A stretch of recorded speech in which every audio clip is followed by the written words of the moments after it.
presidente. Eu já esclareci pelas minhas redes, esclareci agora em uma entrevista que acabei de dar para o UOL, porque o UOL teve o cuidado, já vão começar a me xingar só de falar o nome do UOL, mas o UOL teve o cuidado de entrar em contato comigo para confirmar. Então, eu quero fazer aqui um esclarecimento. Eu não consigo ver boa-fé no que fizeram, mas vamos partir do pressuposto de que houve boa-fé. Eu fiz uma postagem nesse fim de semana, falando da necessidade de nós montarmos uma resistência no Senado Federal, na hipótese do ex-presidente Lula ser eleito presidente da República. No contexto, eu estava falando que era necessário eleger candidatos efetivamente defensores das pautas, que eu e as pessoas que comungam do mesmo pensamento que eu defendemos. A vida, ou seja, não permitir a legalização do aborto, a infância, ou seja, trabalhar para que haja vamos dizer assim, não é um atraso, mas para que seja postergado o início da vida sexual, que a educação sexual não tenha um viés tão aberto como muitos defendem que ocorra já no início ali da vida educacional. Eu tenho um posicionamento contrário à legalização de drogas. Então, eu penso que nós precisamos montar essa resistência, elegendo parlamentares que, na hipótese da vitória do ex-presidente Lula, poderão fazer uma oposição com consistência. Eu não consigo entender como mais um site muito alinhado com o PT, inclusive quando eu fiz parte aqui da CPI das fake news, nós oficiamos, vieram documentos oficiais mostrando que esse site recebeu muito dinheiro dos governos petistas, mas eles entrevistaram um professor de direito que me acusou de estar, vamos dizer assim, sugerindo, instigando as pessoas a não permitirem que o presidente o ex-presidente, se eleito, tomasse posse.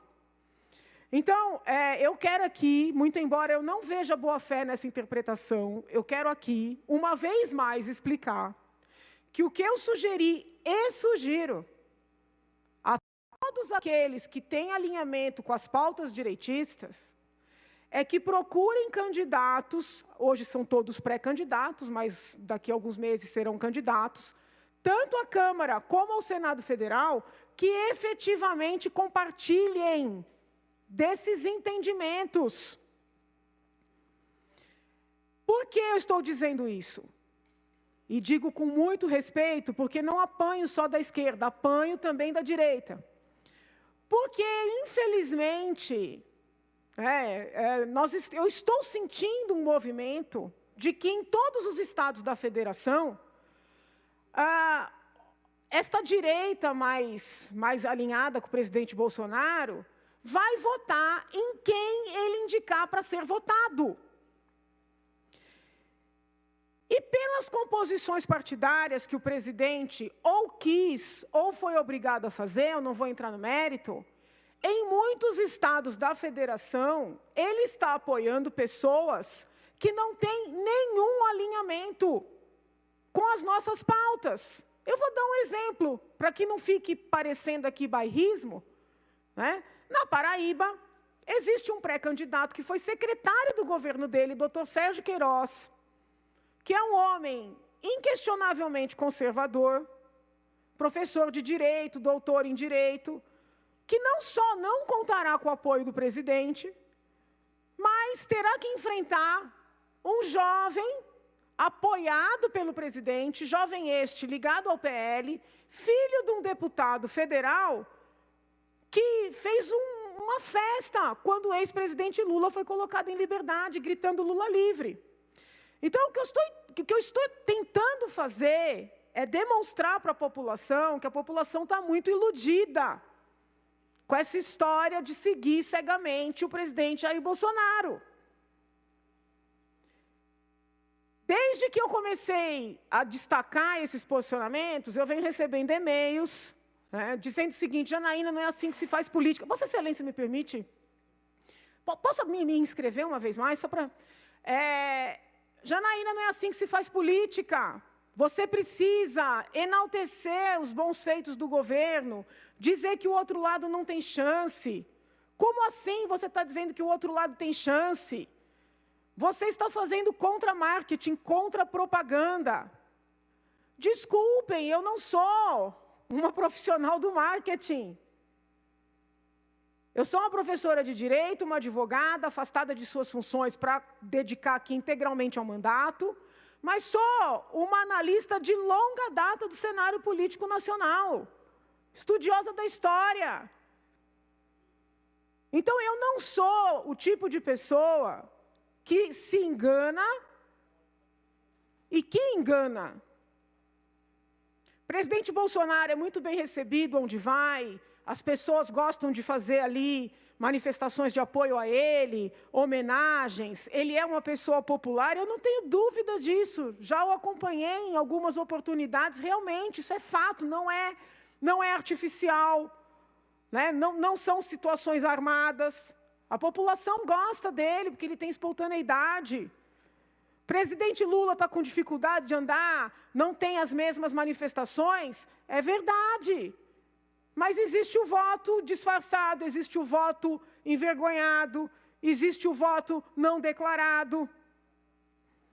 E o que precisa se parar para refletir é o seguinte: nós estamos, vejam bem, o presidente governou por 4 anos, já vai finalizar aí o seu primeiro mandato. Todo mundo que governa uma vez tem desgaste.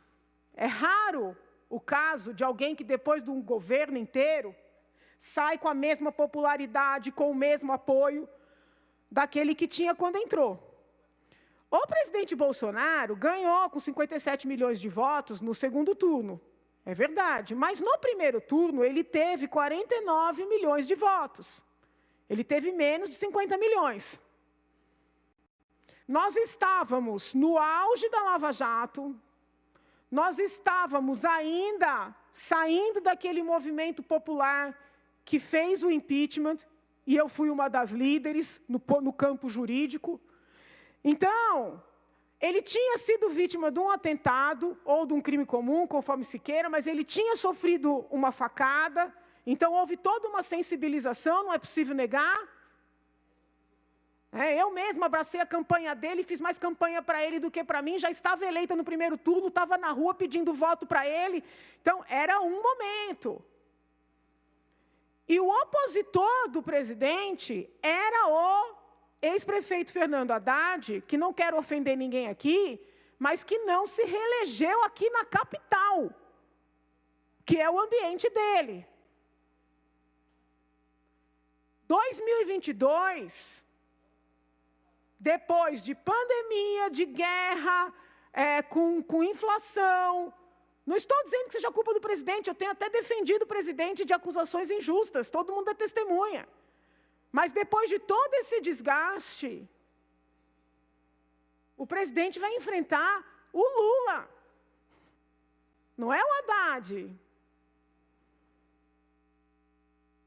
Ah, Janaína, as pesquisas são fraudadas, as pesquisas são compradas, as pesquisas são...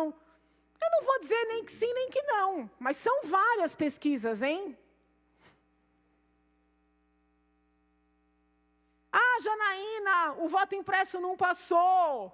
Todo mundo sabe que eu sou favorável ao voto impresso.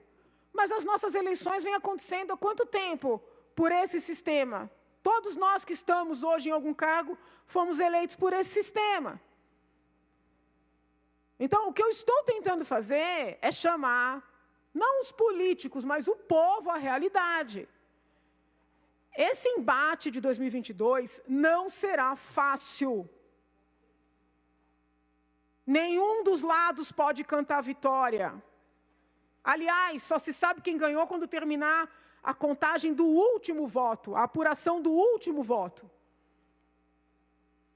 Mas o que eu quero que os senhores compreendam é o seguinte: estou aqui sendo presidida por um deputado do PSOL que não vai me deixar mentir.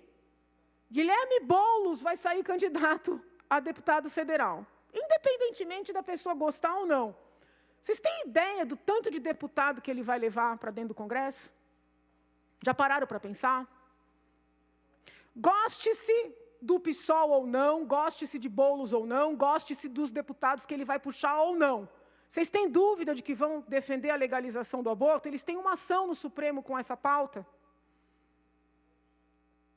Então, o que eu quero é que se coloque um pouquinho o pé no chão, que se tenha um pouquinho de humildade, para entender que nós precisamos, sim, montar uma resistência. Porque toda a mentalidade que está norteando a atuação do presidente e seus apoiadores é uma mentalidade de busca de pessoas subservientes ao presidente, contando que ele será o presidente dos próximos 4 anos. E nós temos que ter em mente a necessidade de montar um Congresso Nacional para fazer a resistência, nos termos da lei e da Constituição Federal, para a possibilidade de ter como presidente da República o ex-presidente Lula. Obrigada, senhor presidente. E, havendo acordo de lideranças, eu postulo o levantamento da presente sessão, excelência.